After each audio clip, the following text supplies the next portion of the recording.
Listen in. 15 tanks and 6 personal carriers. Captain Lovkin destroyed all the carriers and 5 tanks. He fulfilled his battle task without any losses, without any casualties. I signed an executive order to give the lieutenant to award him the Hero of Russia, unfortunately posthumously. During the battle, he led his soldiers as a true commander. He tried to save lives of his soldiers. And after he was heavily wounded, he kept on fighting until the last.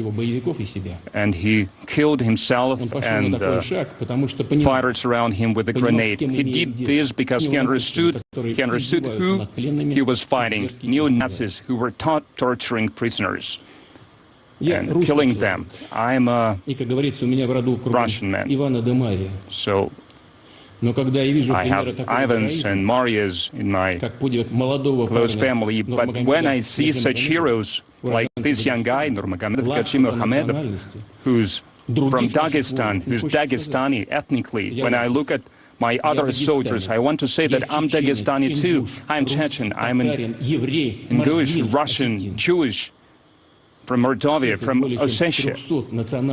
More than 300 ethnic groups there are in Russia. It's hard to list all of them. I think you understand this. But I am proud with being part of this world, part of this mighty, strong, multi-ethnic people of Russia. And I will never renounce from my statement that Russian and Ukrainian are the same people, even though the people from Ukraine were intimidated or brainwashed by the Nazi propaganda. And some of them even decided to follow the Bandera ideals or other Nazi collaborators who fought on the Hitler side during the Great Patriotic War. And the fact that we are fighting against neo-Nazis is proved by how the hostilities are going.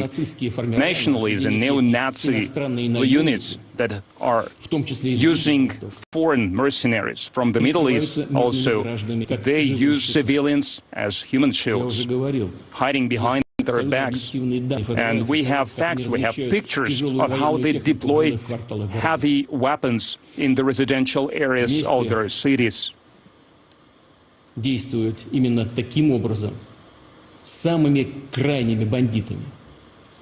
And that's how gangsters act. And instead of realizing their promise to remove these weapons from residential areas, from the kindergartens, from hospitals, they do the opposite. They put their mortar guns, they put their tanks, they put their cannons, and they are taking foreign citizens hostage, thousands of young people, students who were studying in Ukraine colleges.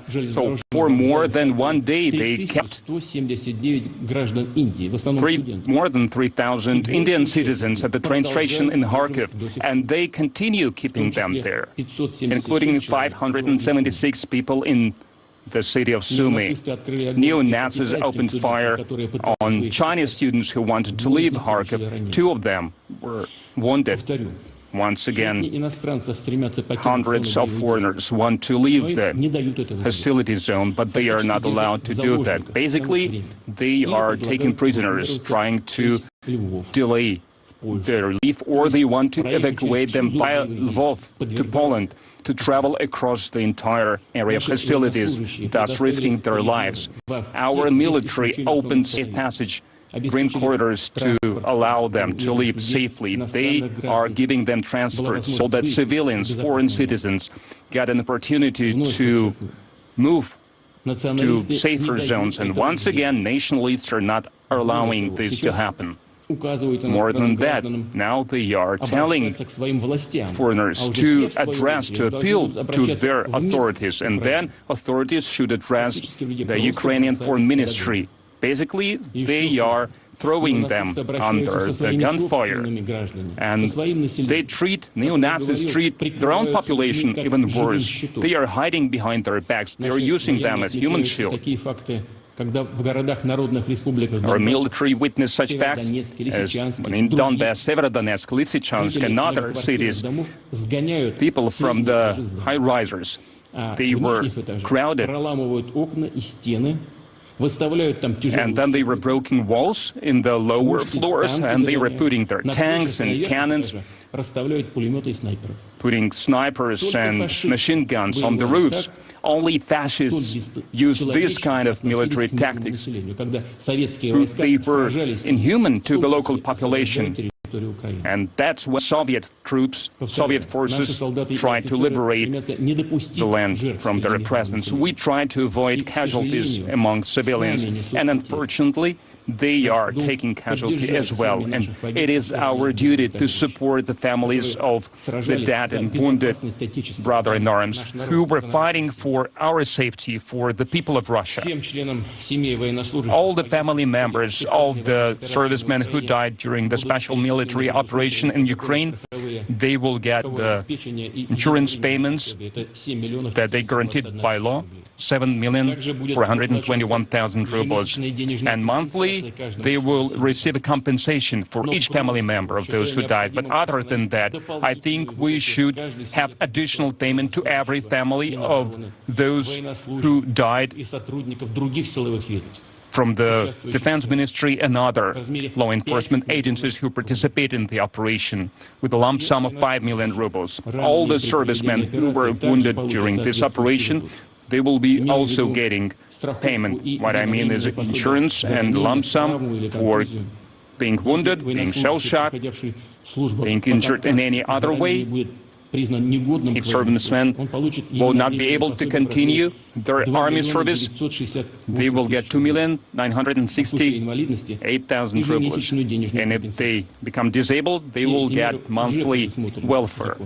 It is already stated by law. But at the same time, I think we should have additional payments for the Defense Ministry servicemen and soldiers from other law enforcement agencies who participate in this operation and are wounded. And I'm talking about 3 million rubles. And once again, now in the Ukrainian land, our soldiers and officers are fighting for Russia, for a peaceful life, for the people of Donbass, to denazify and demilitarize Ukraine so that no anti-Russia that has been created by the West next to our borders didn't threaten us with nuclear weapons as well, as it was happening recently. Our people is proud of our armed forces. We will always remember our fallen brothers, comrades.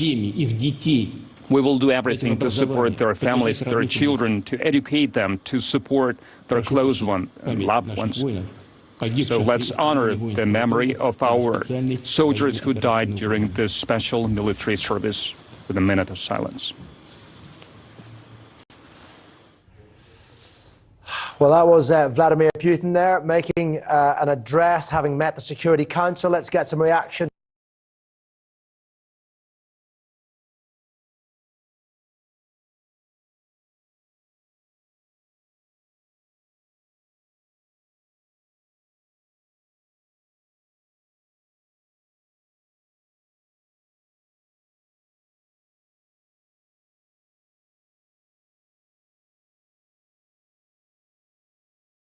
A more detailed report about that. Mr. Shoigu, please.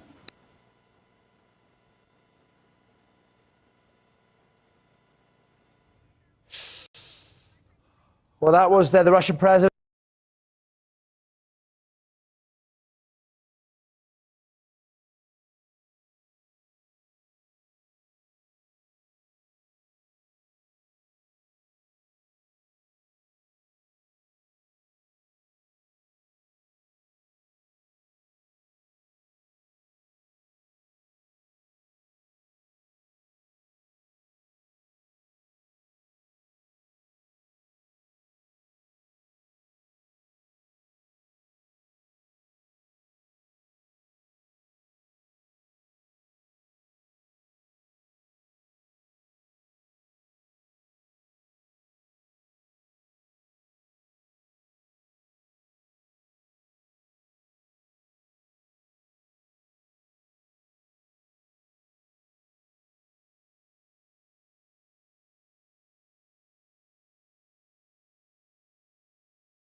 Пожалуйста.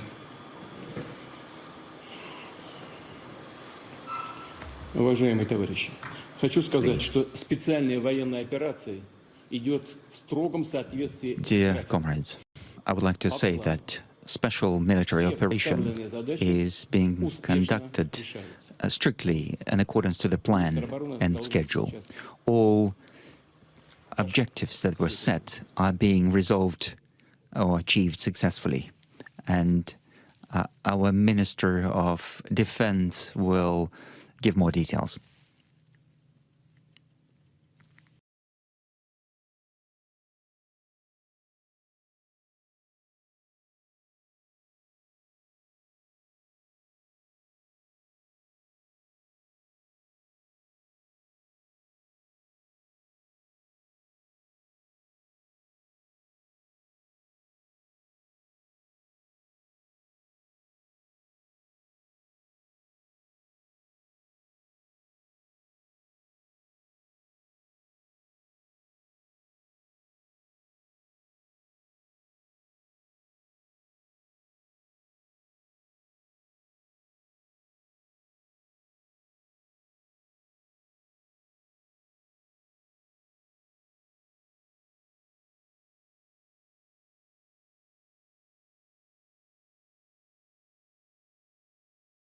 Soldiers and officers continue to fight. They sacrifice their lives in order to save their comrades and peaceful citizens.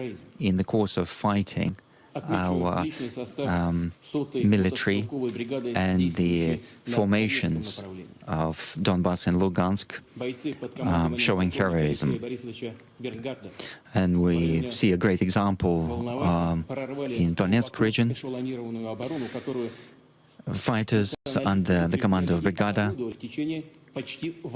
they were able to break through a very strengthened line of defense that had been strengthened over the last 8 years. The commander of the tank detachment, during his fight, destroyed 5 tanks.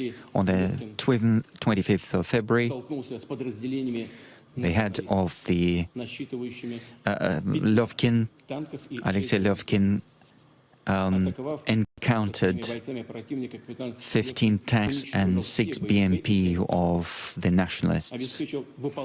And having attacked them, they destroyed all BMPs and 5 tanks, having achieved the goal without any losses.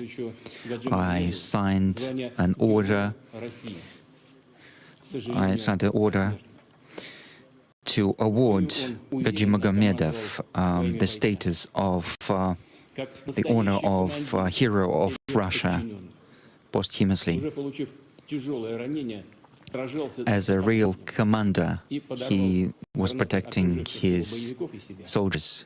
Having received a heavy wound, he continued to fight. And yeah, we're going to interrupt Vladimir Putin. He's saying what he's already been saying, in fact, to his what appears to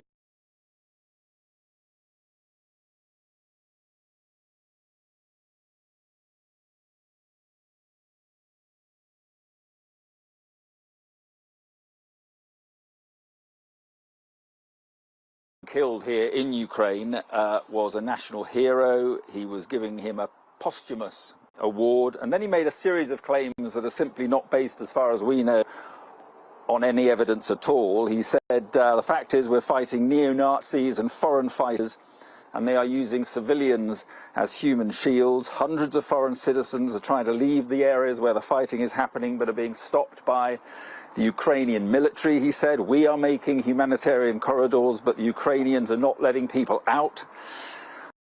He said the Russian and Ukrainian people, this is telling, the Russian and Ukrainian people are one. And he said even if many Ukrainians have been brainwashed, and he then called for a minute's silence. Well, alongside me, as I say, is Deborah Haynes. And Deborah, I think it's the first time we've had